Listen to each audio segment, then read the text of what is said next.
Bienvenida. Muchas gracias, Raúl. Nosotros, como lo comentó Zuliana, hemos estado hoy día la Asociación Nacional de Periodistas, IPIS y el Consejo de la Prensa que presido, y le hemos entregado una carta al presidente del Congreso, José Williams. Yo considero que la reunión ha sido bastante fructífera. Creo que el presidente Williams ha entendido las razones de nuestro reparo en que este proyecto de ley se apruebe, aumentando la pena de cárcel a 4 años, que podría un juez ya dictar una prisión más efectiva que suspendida. Sí. Y también hemos hecho hincapié en que estos proyectos afectan mucho más, porque la gente no entiende eso, a los periodistas de regiones, que están mucho más desprotegidos. Los periodistas de acá de Lima tienen mucho más foco, pertenecen a medios que tienen los recursos que los pueden ayudar a defenderse. En regiones es mucho más complejo. Y ya van, según el recuento de la Asociación Nacional de Periodistas, en los últimos 5 años, 150 periodistas querellados. Y hoy día justo recordábamos el caso de un periodista de Pucallpa, que el año 2011 publicó una nota sobre el fiscal de la zona. Y fue, enano erótico. Y fue 18 meses a prisión. Sí. 18 meses. Y después por esa frase. Se le absolvió. Entonces, sí, creo que es importante que además que se conozcan los mecanismos con los que contamos ahora cualquier ciudadano por un caso de difamación. Ahora, hay otras, digamos, consecuencias de esta norma que no se están terminando de ver. La primera, la que has mencionado, que efectivamente al aumentar a 4 años la pena máxima de prisión, se podría incurrir en una prisión efectiva, lo que además es muy peligroso tomando en cuenta la forma en la que se ha sentado jurisprudencia sobre libertad de expresión en nuestro país. Hay sentencias realmente disparatadas, y vamos a hablar de acoso judicial en un momento también. Pero hay una consecuencia adicional que es la ampliación de los plazos de prescripción. Es decir, los juicios se alargan. Los periodistas tendrán que aguantar esta ofensiva mediática perdiendo tiempo, invirtiendo recursos, distrayéndose de su trabajo por un tiempo más prolongado. Claro, ese es otro de los argumentos nuestros, porque en realidad lo que consideramos es que este tipo de proyectos lo que pretende es agotar al periodista, ¿no? Y ponerlo contra las cuerdas y decirle, mira, si yo te pongo una querella de este tipo, vas a estar años, vas a distraer tu atención, tu dinero, tu energía. Y ese es el propósito, ¿no? Finalmente, quizás no que el periodista vaya a la cárcel, pero sí agotarlo. Y otra cosa peor, ¿no? Que es la autocensura. Porque sí. Si yo soy una periodista que tengo que sacar una nota y dicen que en provincias muchas veces las autoridades le dicen al periodista, ojo con lo que vas a sacar, porque te puedo denunciar y mira las consecuencias que vas a tener. Entonces sí, es dar un arma para silenciar al periodismo independiente y necesario en nuestro país, ¿no? Y otra cosa que le hice notar también al presidente Williams es que en los últimos 2 años el periodismo ha sido el gran, digamos, el que ha propiciado todos los grandes escándalos de tanto del Ejecutivo como del Legislativo. Porque hablando nada más de un caso que es Zarratea, Karen y López, los niños, ahí tienes Ejecutivo y Legislativo vinculados en acto de corrupción. Y lo que sí, me pareció un buen comentario de José Williams es que por su misma carrera de militar, él ha estado mucho en provincias y conoce cómo se desenvuelven las autoridades en provincias. Muchas veces la autoridad es prepotente y él comentó eso y entonces salió de la conversación que sería necesario reunirnos con los voceros de las diferentes bancadas para explicarles todos los mecanismos que existen para que puedan ellos quejarse por algún tema de difamación. Ahora, ahí, María Eugenia, por supuesto, yo estoy completamente de acuerdo contigo. Muchos de los grandes casos de corrupción, si no todos los grandes casos de corrupción que se han conocido en los últimos años, en las últimas décadas en nuestro país, son porque han sido revelados por la prensa independiente. Ahora, yo no sé si al decírselo a Williams le das razones para que, digamos, continúe con esta ofensiva contra la prensa, porque claramente es una reacción frente al poder de la prensa y frente a estos develamientos. Y al mismo tiempo, yo creo que es un símbolo muy grave de lo que está ocurriendo en nuestro país, porque yo creo que el termómetro de una democracia es la calidad de su libertad de expresión. Fíjate, en la reunión, quien nos ayudó al ingresar, tú sabes que para ingresar al Congreso tienes que hacerlo con un congresista que te permita entrar a las instalaciones. Estuvo Susel Paredes con nosotros Y ella también reconoció la importancia del periodismo porque el Congreso, que está tan desprestigiado en nuestro país desde hace muchos años, estas investigaciones han permitido, por lo menos, como en las mismas palabras de ella, separar la paja del trigo, porque se han identificado los probables casos de corrupción de los congresistas a través de este grupo denominado Los Niños. Sí. Están algunos siendo investigados. Entonces, sí, para ellos también es importante porque al final terminan siendo todos una bolsa, pero en esta situación se ha podido, por lo menos, identificar posibles casos, ¿no? Ahora, digamos, supongo que ustedes han reflexionado sobre el retroceso de nuestra democracia, porque estas son normas que hacen que nuestra democracia involucione, son normas que van en contra de la tendencia global, que como lo mencionó Zulia hace un momento, y lo has repetido tú, apunta a la despenalización de los delitos contra el honor, es decir, a que sean simples multas, sanciones económicas, y cuando digo eso no quiero decir que sean leves, muchas veces son realmente muy altas. Hemos visto el caso de Fox News, que no afrontó una sentencia, sino que llegó a un arreglo extrajudicial de, si no me equivoco, $878 millones. Bueno, esos son los montos que se manejan en países como los Estados Unidos.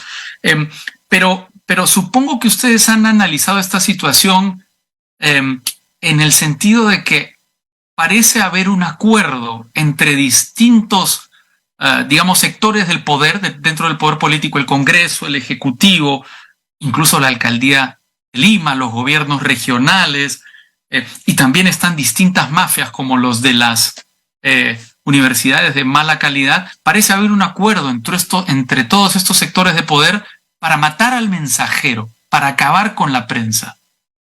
Mira, nosotros siempre en los diferentes programas que podemos conversar, explicamos que hay un ataque a los periodistas desde que se inició, o se agudizó, digamos, desde que se inició el gobierno del expresidente Castillo.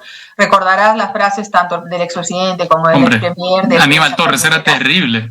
Y esto, ¿qué ha producido también? Ha producido, sobre todo en los consejos de ministros descentralizados, ir colocando en la mente de los ciudadanos de las regiones del país la prensa mermelera, la prensa elitista, la prensa que defiende a los grupos de poder, y ha puesto en peligro a los propios periodistas, porque en las protestas los periodistas no podían salir con su micrófono con el logo del medio. Sí. Porque eran rechazados y muchas veces agredidos. Entonces, las autoridades sí tienen que tener claro la responsabilidad que tienen cuando emiten un mensaje de estas características, porque los periodistas su única arma es un micrófono. Sí. ¿Cómo se van a defender ante una turba en ese sentido?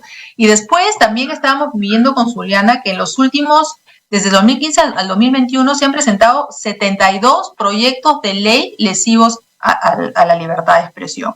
Entonces siempre se va a encontrar con personas que creen que esto se resuelve acallando al periodismo, y con leyes tampoco lo van a hacer, porque el periodismo sigue, resiste, y entonces sí es notorio. Eso se lo hemos explicado hoy día, y es por eso que yo también creo que esta conversación con las mamás son necesarias, porque en algunos casos algunos congresistas nos dicen que ni siquiera han leído el proyecto de ley. O sea, han firmado su adhesión y ni siquiera lo han leído.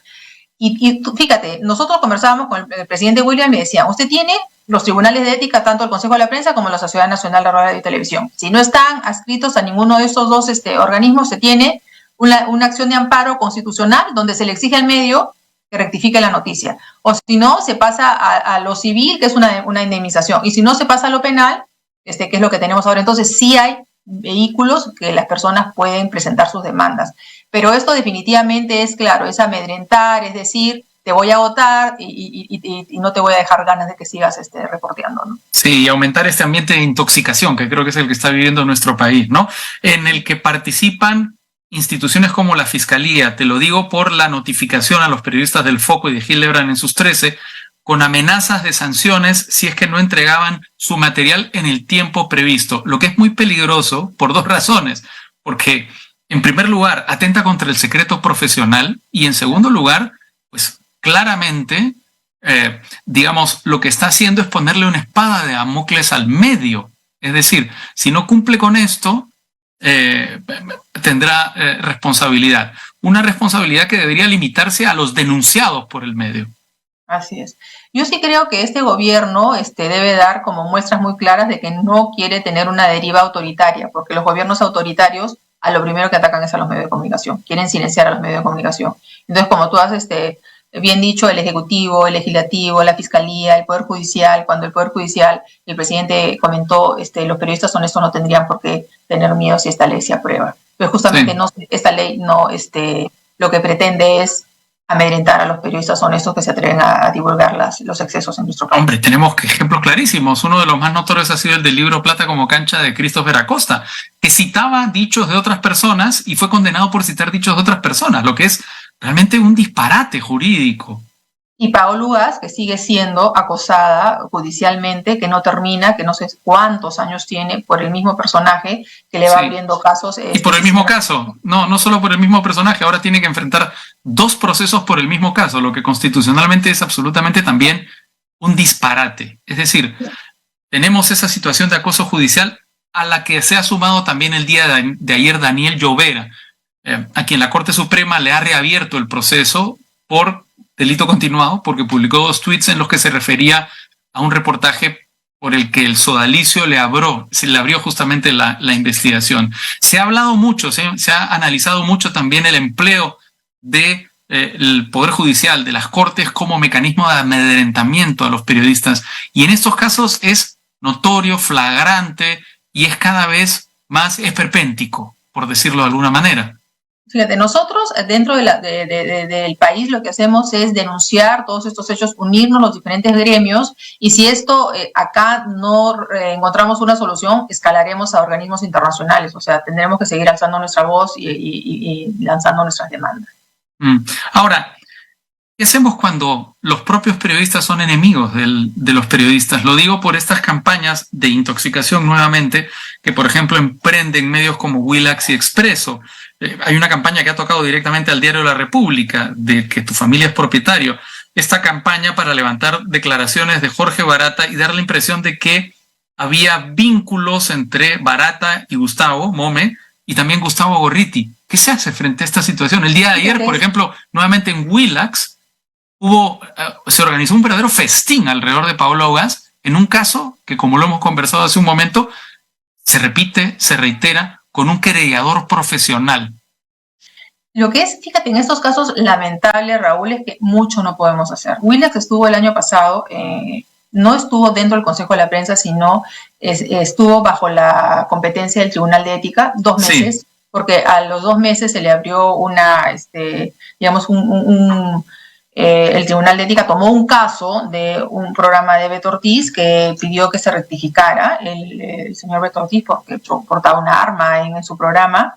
Luego de eso salieron del Consejo de la Prensa, entonces lamentablemente no todos los medios deciden estar sometidos o bajo las competencias de tribunales de éticas que ayudan a la autorregulación, porque si algo nosotros que trabajamos en los medios de comunicación debemos propiciar es decir, señores, no necesitamos reglas, no necesitamos normas, no necesitamos leyes, nosotros nos autorregulamos, nosotros nos comportamos bajo códigos de ética, manuales de estilo, esos son todos los programas serios, pero en este caso Willax lamentablemente digamos, contamina mucho el quehacer de los demás medios. No le fue bien cuando estuvo entonces en el Tribunal de Ética del Consejo de la Prensa. Se salió rápido. Se salió, claro, y nosotros dijimos, bueno, primero antes de estar en el Consejo, intenta en el Tribunal de Ética, porque obviamente a todos los medios del Consejo de la Prensa, por alguna razón, se ha tenido que hacer una rectificación y como tú comprenderás, no es grato para un periodista rectificarse. Porque considera que por supuesto. Entonces es incómodo, pero lo tienen que hacer. Han habido casos en La República, en El Comercio, en Canal N, en América, y casos serios, ¿no? Entonces, pero al final ellos entienden luego de su incomodidad, de su molestia, la necesidad de que nosotros permanezcamos en el Consejo de la Prensa o en la Sociedad de Radio y Televisión, porque es defender nuestro trabajo, que hacemos un periodismo de calidad. Sí, no somos infalibles y yo creo que más bien habla bien del ejercicio del periodismo que un periodista cuando descubre que se ha equivocado se rectifique. No persista, insista en el error, se enterque en el error, dando esta sensación de soberbia que creo que le hace tanto daño al gremio. María Eugenia, no sé si quieres añadir algo más para terminar. No, bueno, esperemos, la votación de este proyecto, la segunda votación va a ser el próximo jueves en el Congreso. Esperemos antes de este jueves habernos reunido con las diferentes bancadas, haberlos convencido de lo nefasto que podría ser que se apruebe este proyecto, y si no, invocaremos al Ejecutivo a que la observe. Muy bien, muchas gracias, María Eugenia Mome, presidenta del Consejo de la Prensa Peruana. Un gusto, como siempre, conversar contigo. Hasta pronto, que estés muy bien. Muchas gracias.